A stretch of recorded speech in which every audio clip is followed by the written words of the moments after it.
মধ্যে আপনাদেরকে জানিয়ে রাখি যে রাজ্য নেতৃত্বের চাপে গতকাল যার বিরুদ্ধে অনাস্থা প্রস্তাব এনেছিলেন সরিয়ে দেওয়া হয়েছিল তুফানগঞ্জের চেয়ারপারসনকে, আজকে রাজ্য নেতৃত্বের চাপে আবার সেই তৃণমূল কংগ্রেস কাউন্সিলররা তাকেই পুরপ্রধান বলে মেনে নিতে বাধ্য হলেন।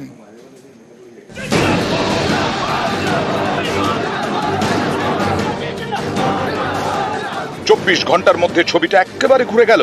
রাজ্য নেতৃত্বের চাপে কোচবিহারের তুফানগঞ্জে ফের পুরপ্রধানের কুর্সিতে তৃণমূলের কৃষ্ণা ঈশ্বর।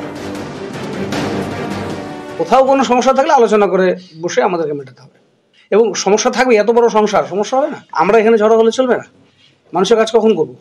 উনি আছেন, উনি থাকবেন। কিছু এটা বারংবার বসতে হয়, একটা সমস্যা মেটাতে গেলে বেশ কয়েকটু সময় লাগে।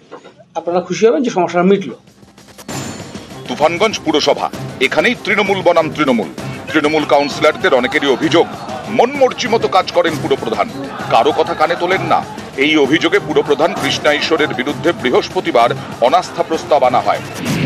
12 আসনের তুফানগঞ্জ পুরসভায় সব আসনেই তৃণমূল। ভোটাভুটিতে তৃণমূল পুরপ্রধানের বিরুদ্ধে ভোট দেন তৃণমূলেরই 10 জন কাউন্সিলর। এই খবর যায় তৃণমূল নেতৃত্বের কানে। এরপরেই এদিন বদলে গেল তুফানগঞ্জের ছবি। রাজ্য নেতৃত্বের চাপে অনাস্থা থেকে আস্থা। শুক্রবার বিক্ষুব্ধ কাউন্সিলরদের পাশে বসিয়েই দলের জেলা সভাপতি ঘোষণা করেন পুরপ্রধান থাকবেন কৃষ্ণা ঈশ্বরী। উনি আছেন, উনি থাকবেন।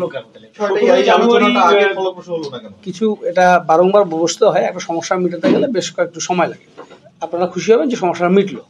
এটা সম্পূর্ণ মিটে গেল। তো যেটুকু ভুল বোঝাবুঝি কাউন্সিলরদের সাথে ছিল, সেগুলো সমস্ত আলোচনার মাধ্যমে আজকে আমাদের মিটে গেছে। আমরা সবাই খুশি। কাউন্সিলররা চেষ্টা করেছি আমরা, কিন্তু তখন মেটেনি ভুল বোঝাবুঝিটা। এখন মিটে গেল। আমাদের পৌরসভা আবার আগের থেকে বেশি গতিতে চলবে, এখন আরো বেশি উন্নয়ন হবে।